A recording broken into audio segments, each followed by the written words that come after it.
Class 5-এর প্রিয় ছাত্রছাত্রী বন্ধুরা, আজকে আমরা একটা নতুন চ্যাপ্টার শুরু করতে যাচ্ছি। চ্যাপ্টারটার নাম দেখে তোমরা বুঝতে পারছো, গসাগু ও লসাগু। হ্যাঁ বন্ধুরা, গসাগু ও লসাগু এই চ্যাপ্টারের অর্থাৎ অনুশীলনী 4.2-এর 7 দাগের যে ভাষা বা লেখার অঙ্কগুলো, সে অঙ্কগুলোর সমাধান আজকে আমরা এই ক্লাসে দেখব। ঠিক আছে, পেজ নম্বর হচ্ছে 105 আর প্রভাতী গণিত বইয়ের অনুশীলনী 4.2 গসাগু ও লসাগু চ্যাপ্টারেরই এটা 4.2 মানে সেকেন্ড পার্ট বলতে পারো। ঠিক আছে, তো এই লসাগু ও গসাগু চ্যাপ্টারের বেশ কতগুলো পার্ট আছে, যেমন অনুশীলনী 4.1 আছে, অনুশীলনী 4.2 আছে, অনুশীলনী 4.3 আছে, অনুশীলনী 4.5 আছে, এরকম করে আছে। তো তার মধ্যে আমরা 4.2 এই সেকশনটা নিয়ে আলোচনা করব। তো 7 নম্বরের দাগ থেকে শুরু করাচ্ছি আমরা। এই 7 নম্বরের দাগে প্রায় 24টা অঙ্ক আছে। ঠিক আছে, তো আজকের এই ক্লাসে যতগুলো পারছি সলভ করাচ্ছি, আর বাকি যা থাকবে সেটা আমরা এর সেকেন্ড যে ক্লাস অর্থাৎ পার্ট 2-তে আমরা সে অঙ্কগুলোকে পুরো কভার করে দেব। তাহলে 7 দাগটা কমপ্লিট হয়ে যায়। এরপর রয়েছে সত্য মিথ্যা 1 নম্বরে, 2 নম্বরে আছে শূন্য স্থান পূরণ করো, 3 নম্বরে আছে তোমার সঠিক উত্তর নির্বাচন, এরকম করে বেশ কতগুলো বিভাগ আছে। তো আগে ভাষার অঙ্কগুলো কমপ্লিট করিয়ে নেই। কেউ একজন কমেন্ট করেছিলে যে এই 7 দাগের অঙ্কগুলো করানোর জন্য, তো তারও রিকোয়ারমেন্ট ফুলফিল হয়ে যাবে এবং তোমাদেরও অঙ্কগুলো হয়ে যাবে। তারপরে আমরা বাকি পার্টগুলো শুরু করব। ঠিক আছে বন্ধুরা, তো চলো আমরা পরপর প্রশ্নগুলোর সমাধান দেখে নিই। 7 নম্বরে বলেছে, 7 দাগের আর কি, 1 নম্বরে কোন ক্ষুদ্রতম সংখ্যা 4, 8, 12 দ্বারা সম্পূর্ণরূপে বিভাজ্য। ঠিক আছে, তো একটা কথা ভালো মতন জানবে, ক্ষুদ্রতম সংখ্যা যখন চাওয়া হবে তখন চোখ বুঝে তোমরা লসাগু ফাইন করে দেবে, মানে লসাগুটা বার করে দেবে, তাহলে পুরো অঙ্কটার সমাধান পেয়ে যাবে। ঠিক আছে, তো আমরা দেখো 8 মানে 4, 8, 12 লসাগু করছি প্রথমে 2 দিয়ে। 2 দুগুণে 4, 4 দুগুণে 8, 6 দুগুণে 12, আবার 2 দিয়ে যায়, 2 1-কে 2, 2 দুগুণে 4, 3 দুগুণে 6, আর কি যায় না। অর্থাৎ লসাগু ইকুয়াল টু 2 গুণিত 2 গুণিত 3, এক লিখতেও পারো নাও লিখতে পারো। তো এটাকে যখন গুণ করবে দেখবে 24 হচ্ছে। তাহলে সঠিক উত্তর কত হচ্ছে বন্ধুরা? সঠিক উত্তর হচ্ছে 24। অর্থাৎ কোন ক্ষুদ্রতম সংখ্যা? অর্থাৎ 24 সেই ক্ষুদ্রতম সংখ্যা যা 4, 8 আর 12 দ্বারা সম্পূর্ণরূপে বিভাজ্য। ঠিক আছে বন্ধুরা, চলো 2 নম্বর প্রশ্নটির সমাধান দেখে নিই। 2 নম্বর কোশ্চেনে কি বলেছে? ক্ষুদ্রতম কোন সংখ্যা 15, 18, 20, 25 দ্বারা নিঃশেষে বিভাজ্য। দেখো বন্ধুরা, আমি যে অঙ্কগুলো করাচ্ছি এই অঙ্কগুলো কিন্তু ভেরি ভেরি ইম্পর্টেন্ট। ঠিক আছে, পরীক্ষায় 2 মার্কসে কিন্তু একটা দিয়ে দেয়, 2 মার্কসে বা 1 মার্কসে একটা দিয়ে দেয়। আর প্রিভিয়াস ইয়ারের কোশ্চেন চেক করলে এরকম টাইপের অঙ্ক কিন্তু একটা দুটো কিন্তু প্রায়শই দেখা যায়। তো এই অঙ্কগুলো ভালো করে করতে হবে। তো দেখো 15, 18, 20 আর 25কে যদি আমরা লসাগু করি, ক্ষুদ্রতম বলেছে সেই জন্য লসাগু করছি, যদি বৃহত্তম বলতো তখন কিন্তু আমরা কি করতাম? গসাগু বার করতাম। এটা কিন্তু মনে রাখতে হবে। তো 5 দিয়ে দেখো 3 5 15, 18 কি যায়? যায় না, তাই বসিয়ে দিলাম। 4 5 20, 5 5 25। 3 দিয়ে দেখো 3 1-কে 3, 3 6 18, 4 যায় না রেখে দিলাম, আর 5 যায় না রেখে দিলাম। 2 দিয়ে 1 যায় না রেখে দিলাম, 3 দুগুণে 6 আর হচ্ছে 2 দুগুণে 4 আর 5 যায় না। এবার এটাকে যখন গুণ করছি কত হচ্ছে? 900। অর্থাৎ 900 হচ্ছে আমাদের সেই ক্ষুদ্রতম সংখ্যা যেই সংখ্যা 15, 18, 20, 25 এগুলো নিঃশেষে বিভাজ্য। এবার নিঃশেষে বিভাজ্যর মানেটা কি? এটা একটা প্রশ্ন। নিঃশেষে বিভাজ্য মানে হলো ভাগ করলে কোনো ভাগশেষ থাকবে না। ঠিক আছে, এটা হলো এর মানে। তো নিঃশেষে এই শব্দটা তোমাদের অনেকের কাছে পরিচিত, আবার অনেকের কাছে পরিচিত নয়।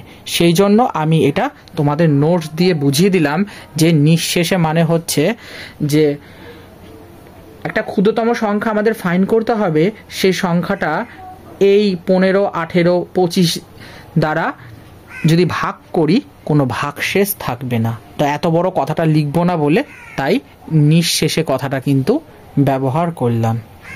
আশা করি বন্ধুরা বুঝতে পেরেছ। চলো 3 নম্বর প্রশ্নটির সমাধান দেখে নিই।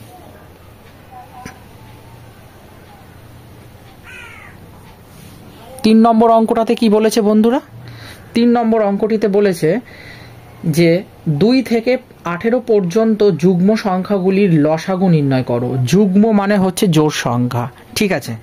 2 থেকে 18 পর্যন্ত যুগ্ম সংখ্যাগুলি কত হচ্ছে? 2, 4, 6, 8, 10, 12, 14, 16, 18। এবার পুরোটার লসাগু দেখে নাও, পরপর করে দিয়েছি দেখো, ঠিক আছে বন্ধুরা। তো যেই লসাগুটা আমাদের করা হয়ে গেল, ঠিক আছে, এরপরে আমরা কি করব? এর লসাগুর যে গুণফল সেটা বার করব। লসাগু ইকুয়াল টু কত হচ্ছে? যতগুলো লসাগু পেয়েছিলাম সেগুলোকে গুণ করলাম, গুণ করলে কত হচ্ছে দেখবে 50 40 মানে 5040। এটাই হলো আমাদের উত্তর। এবার 4 নম্বর কোশ্চেনটিতে কি বলেছে? বলেছে 1 থেকে 5 পর্যন্ত বিজোড় সংখ্যাগুলির লসাগু নির্ণয় করো। 1 থেকে 5 পর্যন্ত বিজোড় সংখ্যাগুলো মানে অযুগ্ম সংখ্যা 1 3 5 হচ্ছে।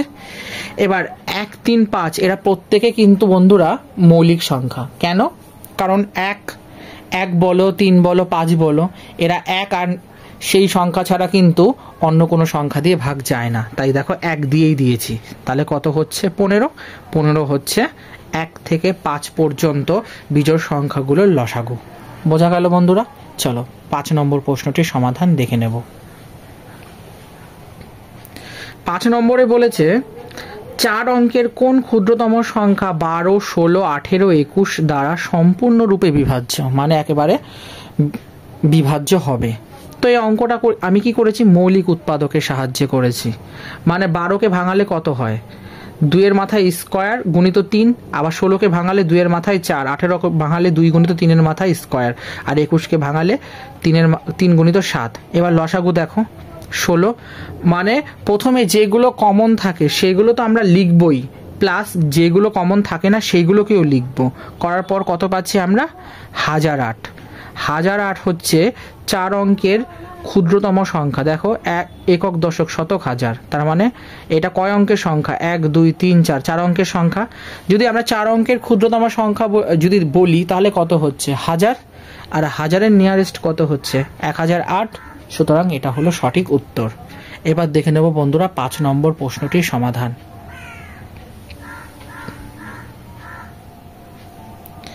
5 অঙ্কের সংখ্যাটির ক্ষেত্রে কি বলেছে বন্ধুরা? এইটা এখন দেখে নেব।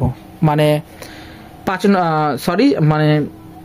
6 নম্বর অঙ্কটার ক্ষেত্রে বলেছে 5 অঙ্কের কোন ক্ষুদ্রতম সংখ্যা 21 24 36 দ্বারা বিভাজ্য। প্রথমে ক্ষুদ্রতম যেহেতু বলেছে, প্রথমে আমাদের কাজ হচ্ছে আগে লসাগু ফাইন্ড করা। দেখো লসাগু করেছি, কত পাচ্ছি? 504। এবার 5 অঙ্কের সবচেয়ে ছোট সংখ্যা কত? 5 অঙ্কের সব থেকে ছোট ক্ষুদ্রতম সংখ্যা হচ্ছে 1 2 3 4, একের ভিতরে 4টে শূন্য, তার মানে 10,000। এবার এই 10,000টাকে কি করব? 504 দিয়ে ভাগ করব। 504 দিয়ে ভাগ করলে আমরা কত পাচ্ছি? 19.48। এটা নিঃশেষে ভাগ যায় না, ঠিক আছে। নিঃশেষে মানে হচ্ছে ভাগ করলে কোনো ভাগশেষ থাকবে না, তাই বলছি নিঃশেষে ভাগ যায় না। এবার এই 504-এর সাথে আমাদের এমন একটা সংখ্যা গুণ করতে হবে যেটা গুণ করলে এই সংখ্যাটার কাছাকাছি যায়। তাহলে দেখো 504-এর সাথে যদি আমরা 198 গুণ করি তাহলে কত পাচ্ছি বন্ধুরা? আমরা 9,900 একক দশক শতক হাজার, মানে ওই 99,792 এরকম একটা সামথিং সংখ্যা হবে, যেটা এই সংখ্যাটার থেকে অনেকটা কি বলবো, মানে এর ধারের কাছে যায়, বাট হচ্ছে গিয়ে সংখ্যাটা ক্ষুদ্রতম। আর বইয়ের উত্তর দেখতে গেলে এটাই রয়েছে, সুতরাং এটা আমাদের সঠিক উত্তর। আশা করি বুঝতে পেরেছ। একটু কাটাকাটি হয়ে গেছিলো কারণ গুণে ভুল হয়ে গেছিলো, সেই জন্য। চলো বন্ধুরা দেখে নেব 7 নম্বর প্রশ্নটির সমাধান। ক্ষুদ্রতম কোন সংখ্যা থেকে 7 বিয়োগ করলে বিয়োগফল 32 40 48 দ্বারা সম্পূর্ণরূপে বিভাজ্য হবে? ধরে নিচ্ছি নির্ণীয় সংখ্যাটা ক। আমরা জানি, কারণ বলেছে একটা ক্ষুদ্রতম সংখ্যা আমাদের প্রথমত ফাইন্ড করতে হবে, বার করতে হবে। সেই সংখ্যাটা যা হবে তার থেকে 7 বিয়োগ করলে যে বিয়োগ ফলটা পাবো সেই বিয়োগ ফলটা আবার এই প্রত্যেকটা সংখ্যা দ্বারা বিভাজ্য। তাহলে কি হচ্ছে? আমরা জানি কয়ের থেকে নির্ণীয় সংখ্যাটা যদি ক হয় তার থেকে 7 বিয়োগ করব, তাহলে ক - 7 হবে এই সংখ্যাগুলোর এলসিএম এর গুণিতক। মানে কি, মানে এই ক থেকে 7টা যখন আমরা বাদ দেব, মানে ধরে নাও কটা হচ্ছে নির্ণীয় সংখ্যা, এই নির্ণীয় সংখ্যার থেকে যখন আমরা 7টা বাদ দিচ্ছি তাহলে আমরা আরেকটা সংখ্যা পাচ্ছি। এবার ওই সংখ্যাটা যেটা পাবো সেই সংখ্যাগুলো, এই প্রত্যেকটা সংখ্যার এলসিএম মানে হচ্ছে লসাগুর গুণিতক হবে, অর্থাৎ যে সংখ্যাটা পাবো তাকে এই প্রত্যেকটা দিয়ে বিভাজ্য হবে। তাহলে এলসিএম মানে লসাগু 32, 40, 48 কত হচ্ছে 480। তোমরা যদি এটা লসাগু করো দেখবে 480 পাবে। এবার ক থেকে যদি আমরা 7 বাদ দিই তাহলে আমরা কত পাচ্ছি, 480 পাচ্ছি। মানে ক সেই নির্ণীয় সংখ্যাটা, তার থেকে যদি 7টা বাদ দিয়ে দিই তাহলে আমাদের যে বিয়োগফল সেটা 480 হচ্ছে। এবার তার সঙ্গে একটা কে, মানে পূর্ণ সংখ্যা আমরা ধরে নিচ্ছি। ক্ষুদ্রতম ক হবে যখন কে ইকুয়াল টু 1। যদি কেটার মান আমরা 1 ধরে নিই তাহলে ক ইকুয়াল টু 480 সঙ্গে যখন আমরা 1 গুণ করছি আর তার সঙ্গে যখন 7 যোগ করছি তখন আমরা কত পাচ্ছি, 487। আসলে ব্যাপারটা হচ্ছে বন্ধুরা এখানে ভাগশেষ উপপাদ্য, অর্থাৎ রিমাইন্ডার যে থিওরাম, ভাজ্য ইকুয়াল টু ভাগফল ইন্টু, মানে আছে না যে ভাজ্য ইকুয়াল টু ভাজক ইন্টু ভাগফল প্লাস ভাগশেষ, যে উপপাদ্যটা তোমরা শিখেছো ওই উপপাদ্যটাই অ্যাকচুয়ালি এখানটাতে কাজে লাগানো হয়েছে। ঠিক আছে, তো এখানে আমরা কেটাকে বলতে গেলে ওই ভাজক হিসাবে ধরতে পারি। ঠিক আছে, তো এখানটায় দেখো ক ইকুয়াল টু এটা কত হচ্ছে 480কে, আর এখানে 7 বিয়োগ আছে, এটা ডান দিকে কি হলো, যোগ হলো, তাই এখানে +7 লেখা হয়েছে। আশা করি বন্ধুরা বুঝতে পেরেছ। চলো দেখে নেব 8 নম্বর প্রশ্নটির সমাধান।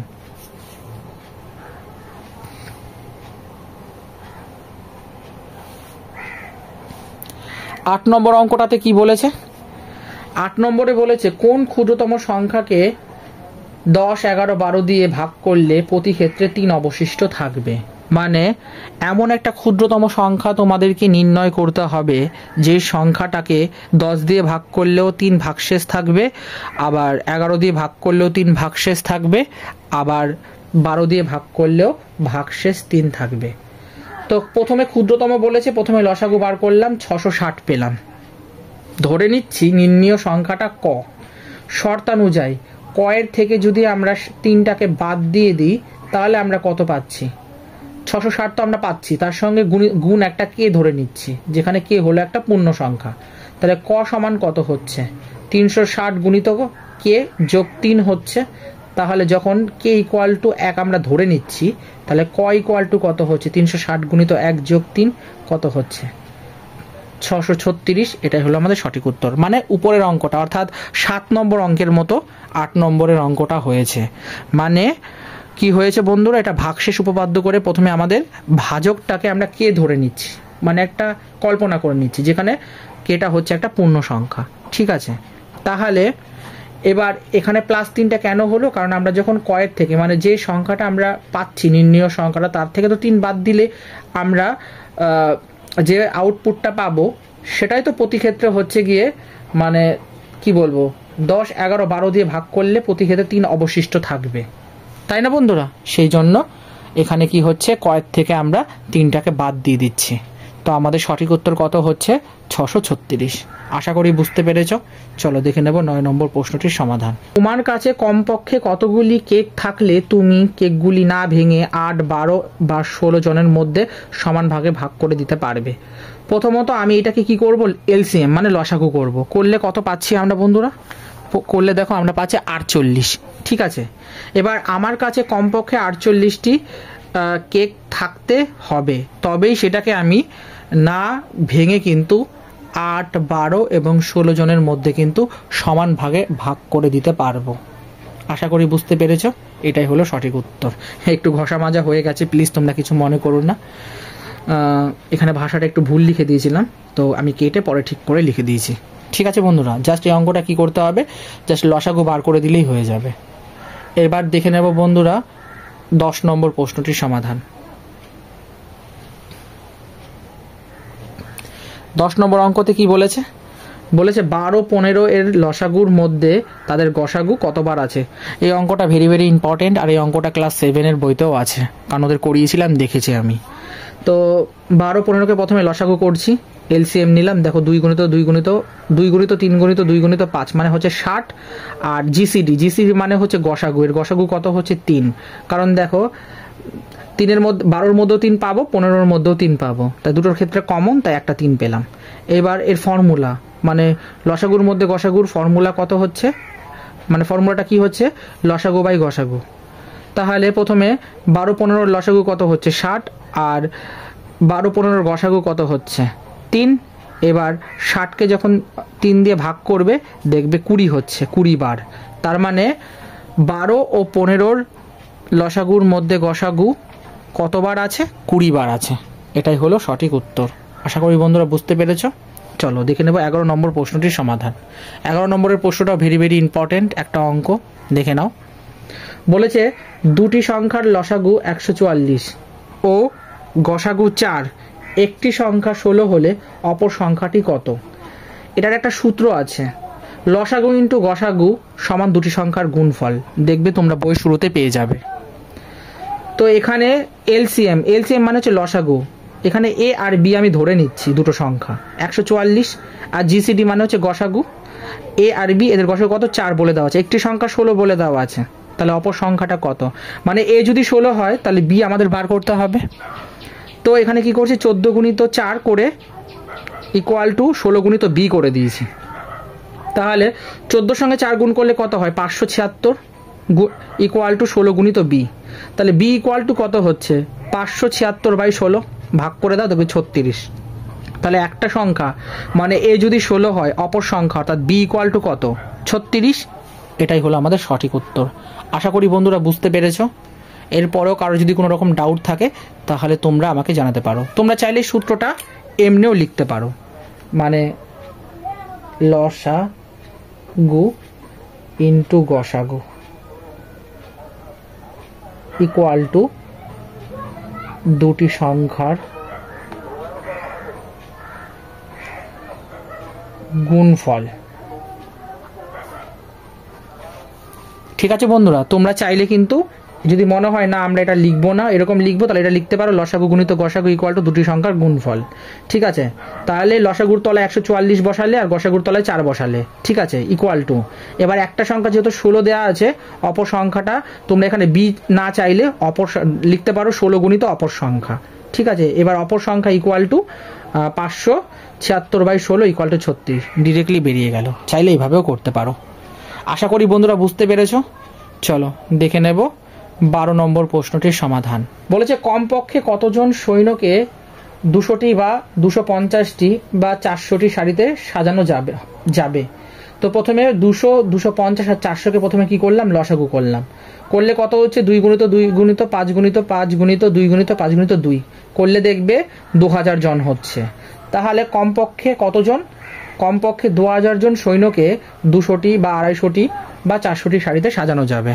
তার মানে কি, কমপক্ষে মানে হচ্ছে ক্ষুদ্রতম মান জানতে চাওয়া হয়েছে, ক্ষুদ্রতম সংখ্যা বার করতে দিলে আমরা কি করি বন্ধুরা, লসাগু বার করি। ব্যাস, এটাই হলো উত্তর। দেখে নেব বন্ধুরা আজকে লাস্ট কোশ্চেন অর্থাৎ 13 নম্বর প্রশ্নটির সমাধান।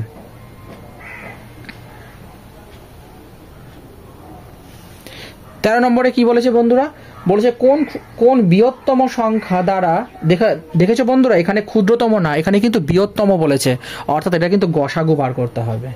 কোন বৃহত্তম সংখ্যা দ্বারা 18, তারপরে হচ্ছে 32, এটা কিন্তু 32 বন্ধুরা, 32 আর 53কে ভাগ করলে প্রতি ক্ষেত্রে একই ভাগশেষ থাকবে।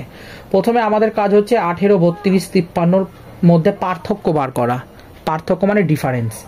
তো দেখো 32 থেকে 18 বাদ দিলে 14 হচ্ছে, 53 থেকে 32 বাদ দিলে 21 হচ্ছে, 53 থেকে 18 বাদ দিলে 35 হচ্ছে।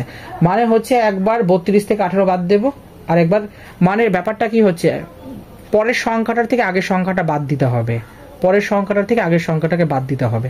হলো যেই 14, 21 আর 35 পেলাম, এবার এই 14, 21, 35-এর গসাগু বার করব। করলে কত হয় দেখো, 7 দুগুণে 14, 3 7 21 আর 5 7 35। প্রত্যেকটার ক্ষেত্রে কিন্তু বন্ধুরা 7 কিন্তু কমন। তাহলে গসাগু যেটা কমন হয় সেটাই নিই আমরা। লসাগু হলে, লসাগুর ক্ষেত্রে কি হতো, 7 তো নিতামই, সঙ্গে 2, 3, 5ও নিতাম। ঠিক আছে, কিন্তু গসাগুর ক্ষেত্রে তা হবে না। যেগুলো তিনটে সারির ক্ষেত্রেই কমন সেটা নেব। তাহলে গসাগু কত পাচ্ছি? 7। তাহলে কোন বৃহত্তম সংখ্যা দ্বারা 18, 32, 53কে ভাগ করলে প্রতি ক্ষেত্রে একই ভাগশেষ থাকবে? সেটা হচ্ছে 7। অর্থাৎ তোমরা যদি 7 দিয়ে 18, 32, 53কে ভাগ করো, দেখবে প্রতি ক্ষেত্রে ভাগশেষ কিন্তু একই থাকবে। এটা হলো বন্ধুরা সঠিক উত্তর। তাহলে ক্লাস 5-এর প্রিয় ছাত্রছাত্রী বন্ধুরা, এই ছিল তোমাদের জন্য আমার সলভ করা প্রভাতী গণিত বইয়ের অনুশীলনী 4.2-এর 7 দাগের 1 থেকে 13 দাগ পর্যন্ত অঙ্কগুলোর পরপর সমাধান। ঠিক, তাহলে আজকের এই ক্লাসে আমরা মোটামুটি কি করলাম?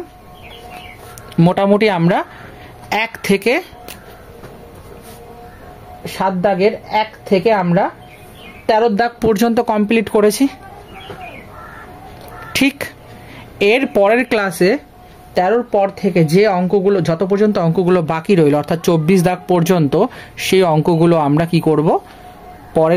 পরের দিনের ক্লাসে অর্থাৎ পার্ট 2-তে কমপ্লিট করব। ক্লাস 5-এর প্রিয় ছাত্রছাত্রী বন্ধুরা, তোমাদের কাছে একটা রিকোয়েস্ট, তোমরা বেশি বেশি করে বন্ধুদেরকে শেয়ার করো। আর যেটা বলার, যদি আজকের সেশনটা ভালো লাগে তাহলে অতি অবশ্যই একটা লাইক করে দিও। এরকমই প্রভাতী গণিত বইয়ের অনুশীলনীগুলোর প্রতিনিয়ত সমাধান পেতে চ্যানেলটাকে সাবস্ক্রাইব করে পাশে থাকো, সাপোর্ট করো। এবং কোনো রকম প্রশ্ন বা ডাউট হলে তোমরা অতি অবশ্যই কিন্তু আমাকে কমেন্টে জানাতে পারো। আমি এতদিন যাবৎ তোমাদেরকে ক্লাস দিতে পারিনি, কারণ আমার পরীক্ষা চলছিল এবং পরীক্ষাটা শেষ হয়েছে। তো ক্লাস 7-এর ভিডিওগুলো করা ছিল, তাই পরপর কয়েকটা আপলোড করে দিয়েছি। এখন বেশ কিছু ক্লাস 5-এর নিয়মিত চ্যানেলে আপলোড করা হবে। তো তোমাদের কাছে অনুরোধ রইল, তোমরা চ্যানেলটাকে প্রতিনিয়ত ভিজিট করো এবং নজর রেখো এবং অ্যাক্টিভ থেকে ক্লাসগুলোকে অ্যাটেন্ড করো। তাহলে বন্ধুরা, আশা করি তোমরা এতদিন ধরে অঙ্কগুলোকে ফেয়ার করেছো, প্র্যাকটিস করেছো। তো আজকের মতো আমি এখানেই বিদায় নিচ্ছি। তোমরা সকলে ভালো থেকো, সুস্থ থেকো এবং অঙ্কগুলোকে নিয়মিত প্র্যাকটিস করো।